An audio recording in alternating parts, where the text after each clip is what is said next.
ఆయన దేవుణ్ణి దర్శించుకోవచ్చు. దేవుడి మీద నమ్మకం ఉందా లేదా అనేది ఇంపార్టెంట్. నమ్మకం ఉందని డిక్లరేషన్ నాకు కాదు, సాంప్రదాయ ప్రకారం ఎండోమెంట్కి ఇమ్మంటున్నాం, ట్రస్టీకి ఇమ్మంటున్నాం. ట్రస్టీకి ఇవ్వడం నీకు బాధ్యత లేదా? ఆ సాంప్రదాయాలను గౌరవించకపోతే నువ్వు ఎందుకు పోవాలి? నీకు అధికారం ఇచ్చింది ముఖ్యమంత్రిగా అధికారం ఇచ్చారు, కానీ సాంప్రదాయాలకు విరుద్ధంగా పనిచేయమని మీకు అధికారం ఇవ్వలేదు. You must know that. అది అడిగితే బూతులు తిట్టారు. ఇంకా ఏ ఎక్స్టెంట్కి పోయారంటే, ఏంటయా హనుమాన్కి చేయి నరికేస్తే ఏమైంది? బొమ్మే కదా. బొమ్మ అండి హనుమాన్, వెంకటేశ్వర బొమ్మ అండి. రాముల వారి తల తీసేస్తే ఏముంది? ఇంకో విగ్రహం పెట్టుకోవచ్చు కదా. ఎందుకు వీళ్ళంతా వారు చేస్తున్నారంటే మీకు అంతా ఇదండి. ఏ టెంపుల్ అయినా మనోభావాలు లేవండి. రథాలు పోతే, ఆ కొండ సింహాలు పోతే ఏముంది ఇంకోటి చేయించుకో.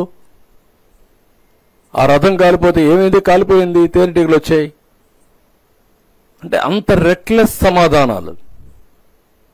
ఈ పోర్టులో అగ్ని ప్రమాదం జరిగితే జరిగింది, ఏం జరగదా? ఇవి నిర్లక్ష్యంగా ప్రవర్తించిన తీరు ఈరోజు సెంటిమెంట్స్ ని దెబ్బతీసే పరిస్థితి వచ్చింది. సెంటిమెంట్సే కాదు, అందరి మనోభావాలు బాగా దెబ్బతినే పరిస్థితికి వచ్చింది. That is where we are today. అందుకే నేను ఈ బాధపడుతూ చెప్తున్నా, ప్రతి ఒక్కరూ కూడా మనం భగవంతుడిని క్షమాపణ కోరాల్సిన అవసరం ఉంది.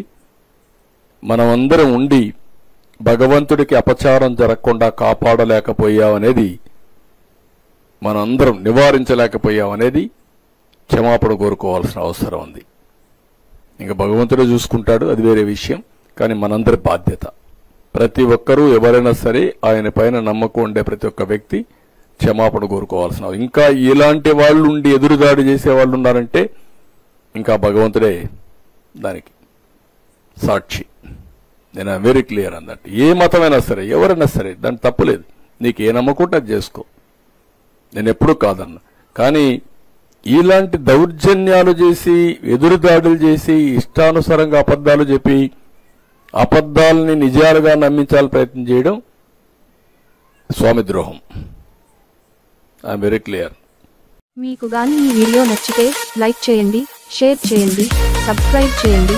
మరిన్ని వీడియోల కోసం గంట సింబల్ని ట్యాప్ చేయండి.